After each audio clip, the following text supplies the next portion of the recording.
Hey everyone, it's Michael Zipursky and welcome back to another episode of the Consulting Success Podcast. Today, I'm very excited to be joined by Melina Palmer. Melina, welcome. Oh yeah, thanks for having me. So you are an author, a speaker, you write, you're a podcast host, you also consult. You're the founder and CEO of The Brainy Business, which is just a really cool name, by the way. And you help business owners apply behavioral economics to help them get more customers and also better manage their team, which I know is kind of the topic of your upcoming book or most recent book, depending on when this podcast goes live. And you've worked some very well-known organizations, Walmart, Maker's Mark, Mars, and a whole bunch of others. I thought it'd be great to just start off exploring and kind of having you share a little bit more about like what exactly is behavioral economics. I know some people might be very familiar with that term, behavioral economics or behavioral finance, terms that I think have become a lot more popular in the last little while, but others may not have any idea what that actually means. So maybe just start off, what does behavioral economics actually mean, and why should business owners even care about it? Yeah. Behavioral economics, I like to say that if traditional economics and psychology had a baby, we'd have behavioral economics. And the reason that the field came about is because traditional economics assumes logical people making rational choices in everything that they do. And that's just not the world that we live in. We know what we should do often and then end up doing something else. And as you had psychologists and economists, looking over the years, either entering into one another's fields or working on research together to try and find if there were ways to better predict behavior and work together. The concepts that the brain uses to make decisions is what has shaped behavioral economics, behavioral science. And so I'm an applied behavioral economist. People always mess that up too, where you say that. But anyway, I'm an applied behavioral economist. And so in that, I help people in organizations to communicate better with their own teams or with their clients, customers, members, what have you, to help make communication easier. Yeah. Where does that interest come from? Like, at what point, take us back to your earlier years, where did you get the bug for even like learning about this and the interest in it? Yeah, when I was so my undergrad is in is in business administration with a focus in marketing. Mm, And when I was doing my undergrad, I remember there was a single class that had, one section of one book, just a tiny little thing on buying psychology. And I thought it was just the most fascinating thing. And I said, someday I'm going to go back and I'm going to get a master's in this. Like, I know an MBA is not going to be for me. This is the path. This is what I'm going to do. mm, And I spent the better part of 10 years calling universities that all said, that's not a thing. There's not a program for that. That doesn't exist. And, in that way saying, but if you want to come and build a program, we're happy to take your money. If you want to come over here and say, well, if I know what I need to learn, I don't need to pay you a bunch of money to do that. So went into industry and was working in innovation programs and things and just enjoying the work I was doing in marketing and brand strategy. I was part of a best way to explain it is like a fellowship within the credit union space for mm-hmm. innovation and things, this 2-year program. And they brought in some people from the Center for Advanced Hindsight at Duke University, which is their behavioral economics wing led by Dan Ariely. And they were talking about the work that they did and their research. And I thought, oh, this is the thing I've been spending a decade looking for. And so I made them spend much more time talking to me than I'm sure they wanted to, found out that their work was called behavioral economics, found myself a master's program and jumped right in and found, I knew I was early into the space because I'd been looking for such a long time, but I found everything that was so obvious to me about how this applied to communication, to pricing within organizations, to marketing and brand strategy. Just nobody was talking about. It just wasn't really anywhere yet. And so that resulted in launching the podcast and rebranding my company to be The Brainy Business. And, here we are. Yeah, so I want to get a lot more into your company and kind of how you started and where it is today and what you've experienced as you've started to apply this knowledge, into the market and working with clients. But before we do that, I just want to talk a little bit more about this field of behavioral economics, and at the core of why people make decisions, or why people buy. How do you view that, and especially from the lens of professional services or consulting? If you were to just, I guess, answer that question of like, what is at the core of why people buy, or how do you think about that, or what's important for people to know, how would you respond to that? Yeah, so the core for that is that even though we all have brains, we don't really understand intuitively how they work. And so helping to get a little bit of that awareness is always where I start.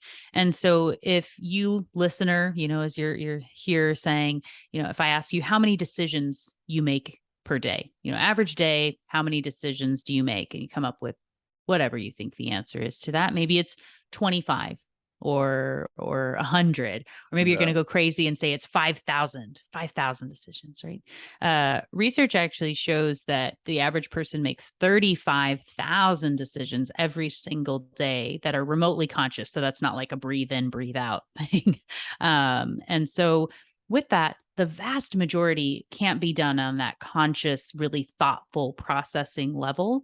It's done by the subconscious, and it's doing a lot of evaluation very quickly using rules of thumb for things that have worked in the past. And Mm, so the subconscious likes predictability. It likes the status quo. It likes to know things that have worked, and it doesn't really want to hand things off to the conscious brain, which is much slower in getting things done.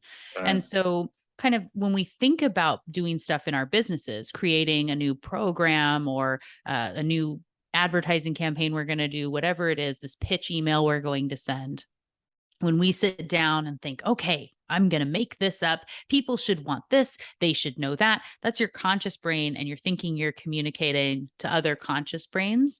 But Mhm. really, you need to be trying to communicate with that subconscious. Jonathan Haidt has a really great analogy, a psychologist out of NYU, to think about your brain like a person riding an elephant. So the rider has that conscious logical plan. It knows where it wants to go, sees the path, is ready, and spent weeks planning everything out.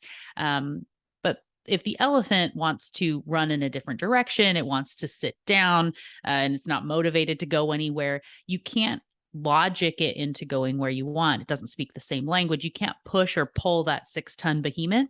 You have to understand, communicate with, and motivate the elephant to go in the direction that Mm. the rider wants. So you, within your business, when you're communicating, you'd like to think that you're communicating with other writers, but really you need to be thinking about the elephant and how to motivate the elephant. And then the writer's going to explain why it was such a great idea to go that way, down the line. So being an elephant whisperer is sort of the goal. So I'm gonna kind of try and expose maybe a different perspective, or just see if I can push the conversation a little bit into a different direction. And then I want you to push back in however way you feel necessary. But so what you just said makes a lot of sense, right? Many of us, or all of us, are making way more decisions than we even know that we're making. But when we think about the buyer of consulting services, advisory services, this is not somebody that is just making a decision on something that is for $10 or $100 or even $1,000, right? In most cases, this is something that is going to be $10,000, $50,000, $500,000, multiple of millions of dollars. So these are bigger decisions, typically require more thought. And so when I kind of try and think about how do I apply what Molina just said in terms of speaking to like more of the subconscious, is that as necessary in your mind when a consultant is reaching out to a buyer of these services or whatever it is that they're buying, that really does require more thought? Like I would imagine that if I'm going to be investing $100,000 or $500,000, I'm not going to let my subconscious make that decision for me. I need to be very thoughtful. But pushback, how do Yeah. you? Wouldn't that be nice? Wouldn't Yeah. it be nice if that was how it really worked because we want it to be that way? So fortunately or unfortunately, no, that's not how it is. And there's been lots and lots of research into something large spaces where this all comes into play. Mm. And so, one study that comes to mind is one when it comes to buying homes, right? So we would like to think, yeah, if I'm picking what latte I'm going to get, I don't worry about it too much. But when I'm buying a home, I'm using all my logical, rational resources on that thing. No, it doesn't happen that way. Yes, you have some of that conscious evaluation, but there's still other stuff that's coming into play and different concepts. And, one of them being anchoring and the way that we're presented information. So I'm actually going to move to a different purchase to make the anchoring and relativity example here, which is to say, imagine you're going to buy a couch, which is another thing that potentially you don't buy all that often as something, not as big as a house, but the same things still apply over various examples. So you go into the store, you see a couch that you like, and you think, oh, this is a great couch. And you ask them, hey, how much is this? How much is this? They say, oh, it's $900. Oh, I'm sorry, my mistake. It's $700. We feel a certain way about the couch now. And this is an example from my friend Brian Ahern. And the other example, you walk in, same couch, you say, okay, I love this couch. Hey, how much is this? And the sales rep says it's $500. Oh, I'm so sorry. My mistake. It's $700. Mm. We feel very differently about the couch in both scenarios. It was never $500 or $900, but the anchor that was given to us in the relativity of those examples makes a difference. If when you're going out and buying houses, you are shown, you say you have an $800,000 budget, your real estate agent knows that that's going to be really difficult. And so they show you some $1 million houses, and then they show you the $800,000 one, and you say, yikes, this is a piece of garbage. I don't want that. And you're maybe willing to nudge up a little bit because of something that you saw. Whereas if they had shown you a $500,000 house first, then 800,000 looks worse.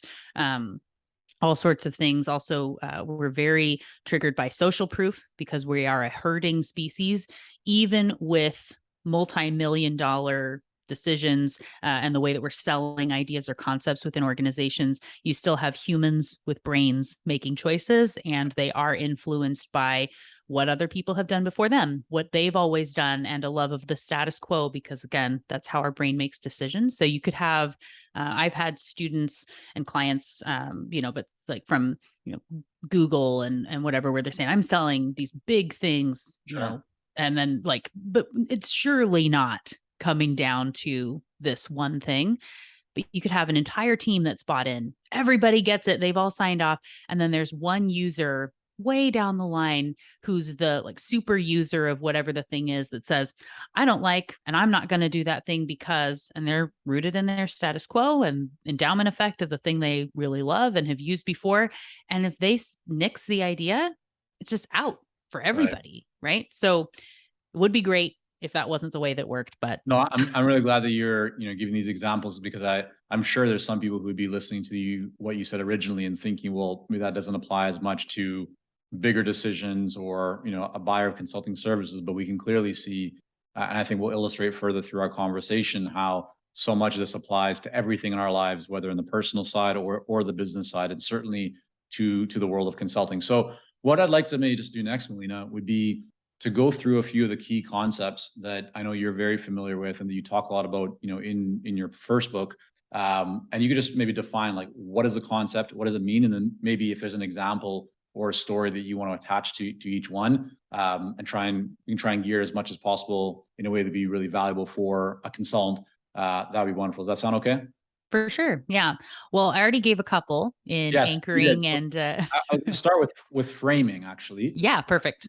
So I have a bit of a list, but yeah, framing. Can you just define, like, what is it, and maybe there's an Yes. example around it? Yeah. So framing is that how you say something matters more than what it is that you are saying.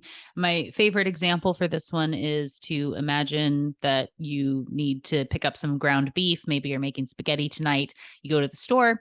There are two stacks, almost identical. One is labeled as 90% fat free. The other is 10% fat. Which one do we want to buy? What feels better to you? I've given this example to thousands of people from around the world, and overwhelmingly everyone says 90% fat free is the one that they want. They feel better about. Logically, we know it's the same, but it's Yeah. really hard to convince ourselves to get that other thing. Can you And play with me so just for a moment on this? And if we Mhm. tried to like apply this to the world of consulting, how could we apply this concept of framing to consulting? Yeah. So, in the way that you are going to present the information, makes a difference of, and so I have the example that came to mind immediately, of course, as this goes, is something that I had advised one of my clients that was more for their own marketing initiative. But the thing is that, so jargon is something that comes up a lot and is bad framing. And so in this case, for a financial institution wanting to have an ad about their rates on what they were offering, so they wanted to have ads that said, you earn 1.26% APY on up to $25,000 in balances. That is not motivating anyone to take action. I got them to reframe it as a question and say, did your checking account pay you $315 last year? Very quickly say, no, it didn't. That's valuable to me. And hey, who's talking about that? I'm curious now, want to take the next step. In that case, they didn't spend any more. They didn't advertise in any different areas, but they had a 60% month over month increase in checking account openings in launching with that campaign. And so actually, in the case of pitching and conversations with people, ending in a question instead of a statement is something that can make a huge difference when you're pitching and doing consulting. So if you think about how many times you've ended an email with, please let me know if you have any questions. I'm here if you have questions, the end, right? You've got it in the statement. We're not, or please select a time that works for you. Let me know the time that works for you. I'll get back to you.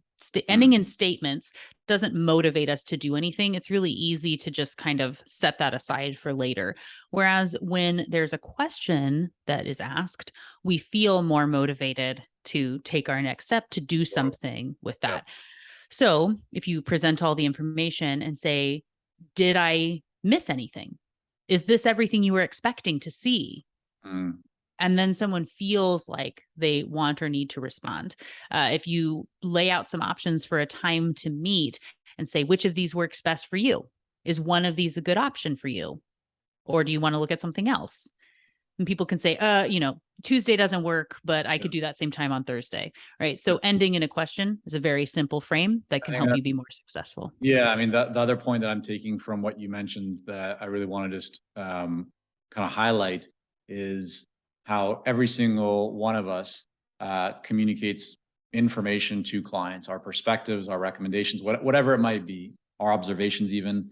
And the example you highlighted there with the financial kind of institution is that you're talking about the exact same thing, like nothing changed, but you were able to kind of put a spin on it and shine a different light on it that made it a lot more attractive. So I think the takeaway for everybody here is just to like ask yourself as you're writing an email or presenting something to a client, is there a way to take whatever you're already thinking about, but to put a more positive spin on it, where it's more exciting and more compelling. Okay, next one, priming. What is that concept? So priming is that whatever happens just before a decision has a lot of impact on the choice that is going to be made. And so all of our senses are impactful in this. And in the chapter in the book on priming, I talk about them in more detail.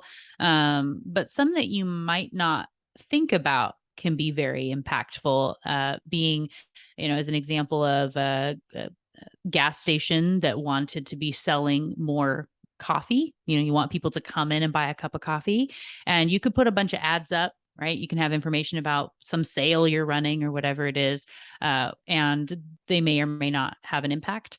What this study did is they actually had the scent of coffee beans roasting, grinding, coming out at the pumps. And by pumping the coffee bean smell, they increased the sales of coffee by 300% without anything else, right? So you're there, you kind of get the whiff and you go, I've got a long drive. Maybe I want to pop in and grab that, and don't even notice.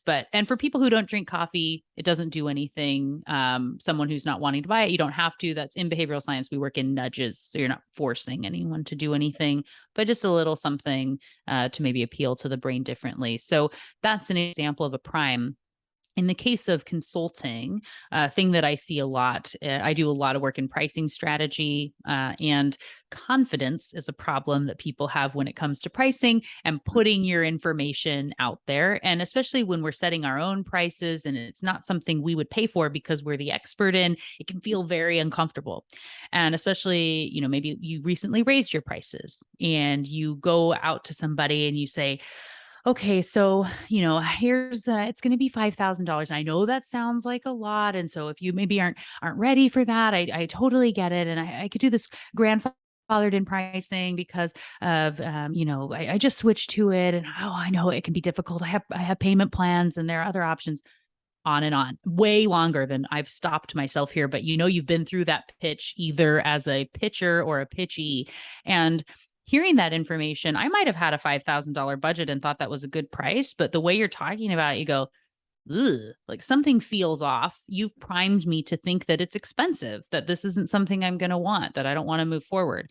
And so if you can instead prime with that confidence, you want to be able to talk about your pricing as if it's the weather, the time of day, something very simple that you can say and just kind of own can really be helpful. So you're not priming for it being too expensive. What would that look like just in terms of the language that you've seen work, or even maybe how you apply in your own business, Molina? Like when you're talking about pricing, what would be a best practice from a priming perspective to introduce pricing? Yeah. So with this incorporates actually some of the relativity and anchoring that I already talked about as well. Another thing that people tend to do is when we lay out prices, we feel like we need to ladder step our way up to the highest price. And Mhm. often the thing that someone wants you to buy is the most expensive thing that they offer. Mm. So if you come in and say, hey, so we've got stuff for as little as $500. I've got a course that's available for you for $500. We also have a package that's $2,500 a month. That's something that you can do. And then there's this $5,000 a month option. That's a good retainer, maybe, if you're interested. 5,000 sounds really expensive when we started at 500 and we worked our way up. It's like the couch again, right? So if instead you want to start high and you want to be, if the $5,000 thing is what you're trying to sell, then you need to make something bigger than that. And so if you were to say, hey, we've got a $10,000 a month package that is something for if you need our team to be doing hands-on work for you, lots of excess, all these things that we've got going on for this big expensive thing. We also have a $5,000 option, which is best for most people. We're a herding species, so we like to hear about what most people do. We have a $5,000 option that has X, Y, and Z, which really aligns with what you've been talking about. And we also have something, that's at the $2,500 level for that's really intro, as an option. Which of those sounds best for you?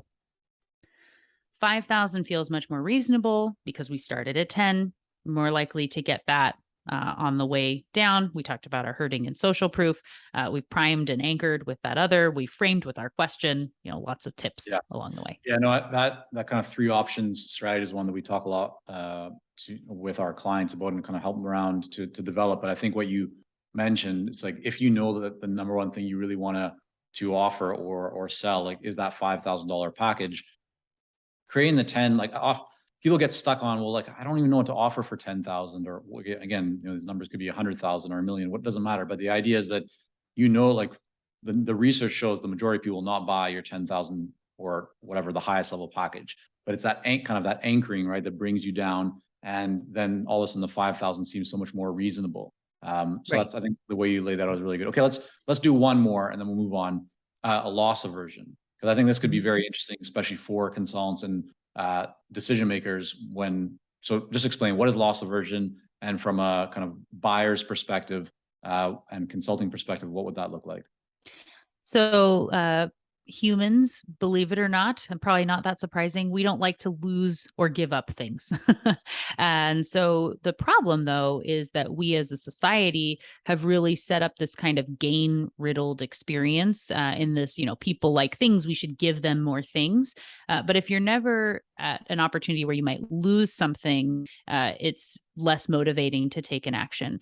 So what research has shown over and over and over again is that the pain felt by a loss is twice as painful as the joy we feel by a realized or potential gain. So if we lost $20, we would need to get 40 to feel equal, maybe, right? Because we really, really don't like to lose stuff. Sure. And I know here, this is where people will say, but Molina, I don't want to be negative. I don't want to be negative, like you were talking about in the framing. And the nice thing is, it doesn't have to be.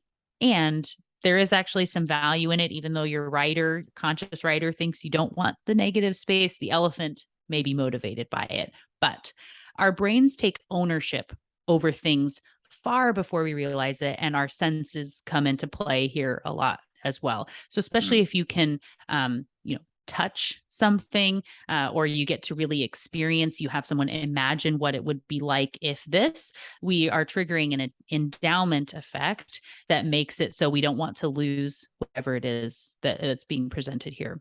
So an example that I love to use for thinking about this in a way that's not negative is an overnight test drive with a car. So if you've ever bought a car and had even a single test drive, you're more likely to buy the car once you drive it than if you don't, which is why the sales team wants to get you in the car. But perhaps you went and tested something out and they gave you the opportunity for an overnight test drive. Maybe they gave you a gift card to take your family out to dinner. It's like, go put the car seats in, see it in the garage, deal with this all, whatever. And if you don't want it, no obligation, but we'll go from here. Your brain is taking ownership over that very, very quickly. And very soon your old car, which was fine on the drive-in, you're seeing all the, crushed up Cheerios in the back seat and how faded things are. And, don't like that compared to this new item. Right. So we're very loss averse, not wanting to give it up when we've been presented with the information in this way.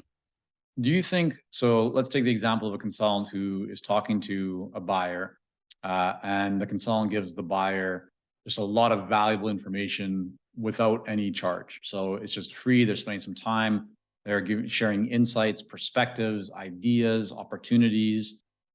What does that signal to the buyer? Is there any potential loss aversion going on there with the buyer? I'm just kind of playing through this a little bit, where the buyer might think, yeah, this person could be an amazing thinking partner. They could be a great advisor. They're giving so much information, so much value. I don't want to lose access to that person. Is there anything of that going on from a loss aversion perspective, or do you think there might be some other concept at play there? Yeah, there's some of that. I think that's playing a little bit more in the reciprocity space. So when we give things to people, they feel like they want to give back to us. This is where with a lead magnet, you may have a loss leader as something you're putting work into to give someone for free or at a discount to make it more likely that they're going to want to buy with you down the line, which could be if you've already given them the plan and the vision of what it may look like and what they could get on the other side. And they're seeing how much work it would be for them to do. It's so much easier. You already know what it's going to be. I don't want to miss out on what's there. We have some loss aversion tied in there, which is, I think, a little bit of what you were getting at. Right. But that's the thing about any of behavioral science, behavioral economics. It would be great if you were able to say, you always use this one thing, and this is the only thing that's happening in this case, and you pull this lever and it works, and that's how it goes. Our brains are complex. The situations we're working in are complex. There are a lot of things moving at any given time. And so the concepts are proven scientifically. They work in many different areas, but you always want to make sure you understand the problem that you're working on, the behavior, what people are doing, what you want them to do. In my book, I talk about the small steps to help people get from A to B and knowing what B is before you talk to them in A, and how you can be nudging them using these concepts when you're trying to have a very narrow focus of, again, A to B, instead of we want them anywhere in the alphabet and we're just going to be throwing stuff is not going to work out very well.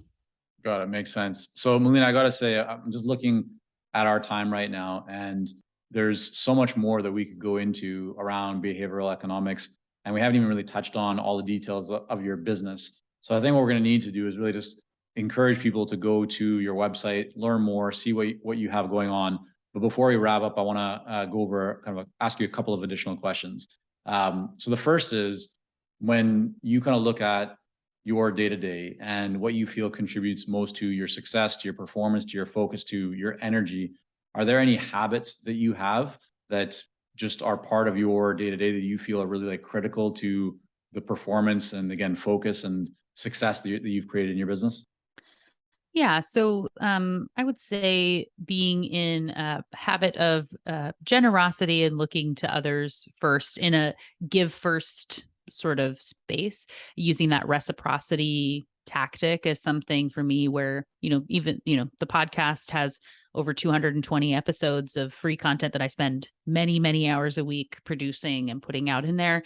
But it makes it so I have lots of warm leads that find me. I don't have to be pitching people because I'm putting that out into the world. So, and then also sharing other people's stuff generously first instead of saying, once someone's done something for me, I'll do something for them. I'm always, relate all sales and business is a really long game. And it's good to just be generous and know that it's going to come back in some way, somehow down the way. Yeah, I mean, I'm very aligned with that. It's amazing how hard it is for people. I guess it's not really amazing when when you kind of know how the brain works. And I think for people who are earlier stage in their business, it can feel very hard to give generously without expecting any kind of return, because you want to generate cash, you want to get validation that you're on the right track. But that long-term mindset always wins out, right? It's business is a long-term game. It's all about relationships. The more value you can add and you can deliver, the more value you're going to overall create. So I definitely know that we've seen that as well at Consulting Success. All right. So final question, and then I want to make sure we can guide people to the best place for them to find out everything that you have going on at the Brainy Business. Check out your podcast, your books. So Tom, speaking of books, within the last 6 months or so, what is one book that you have read or listened to, could be fiction or nonfiction, that you just have really enjoyed and you recommend to others? I would say I get to read a lot of books for and things in setting up for my own podcast and interviews and things. A recent book that I really enjoyed, I would say, is How Minds Change by David McRaney.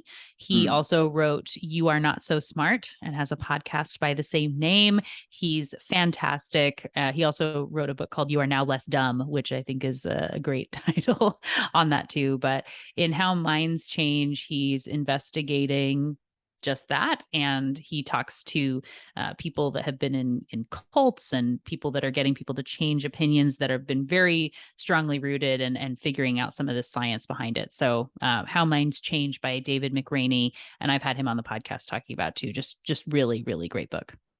Yeah, I think this is such a big area. Minds like so. I wrote the Elite Consulting Mind several years back because I saw, and I still have this belief, that people can know what they need to do. Like, you can have all the tactics, you can have the strategies, but if you're not actually taking action, if you're not, like people, you can have all the answers and the information, but you could still not be successful. And so the question that I wanted to answer in that book was like, well, why is that from a consulting perspective?